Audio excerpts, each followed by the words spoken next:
où tu es et tu prépares quoi? Je suis à Saint-Maurice, je prépare la retraite. Je t'avais dit, j'ai pas envie à côté de lui.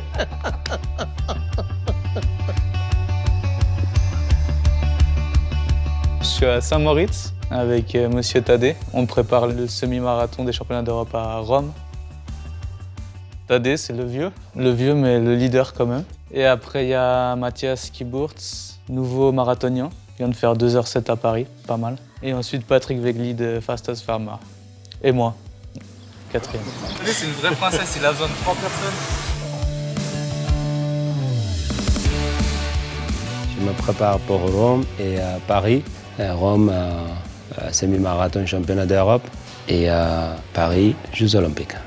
Je suis un peu dans l'inconnu de ce que je peux faire. Pour moi, c'est aussi presque un soulagement côté mental que c'est pas la pression que je me mets à moi-même seulement, mais j'ai aussi ce devoir de faire bien pour l'équipe. Et je pense que ça va me motiver sans me mettre trop de pression en fait.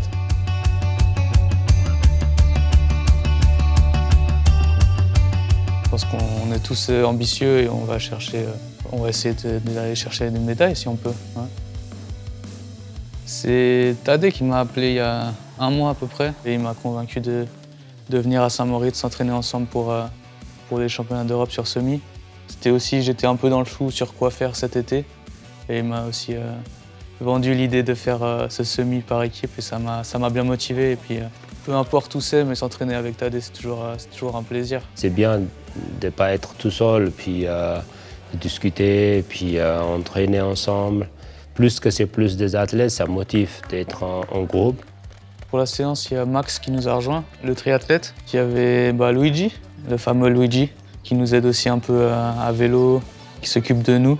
Et ensuite, il y avait Stéphane Spa, qui va remplacer Luigi pour la semaine prochaine.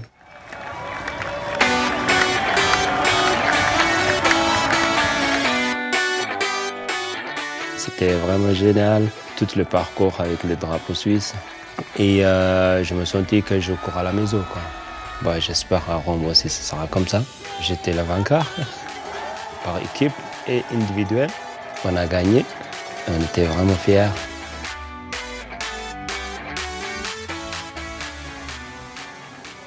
Adrien, c'était le moteur de l'équipe. Il était généreux, il donne tous qu'est-ce qu'il a, quoi. Surtout l'ambiance avec lui, c'est génial. Même ici à Saint-Maurice, j'ai vécu beaucoup. Et là, chaque fois quand je vais à l'entraînement, je vois son trace de l'entraînement. Ça fait du bien, mais je trouve aussi triste. Son rêve, c'était une fois aux Jeux olympiques. Et il a eu beaucoup de chance pour Paris. Mais c'est la vie. On est obligé d'accepter. On va partir tous à notre temps. Voilà, on doit être fort.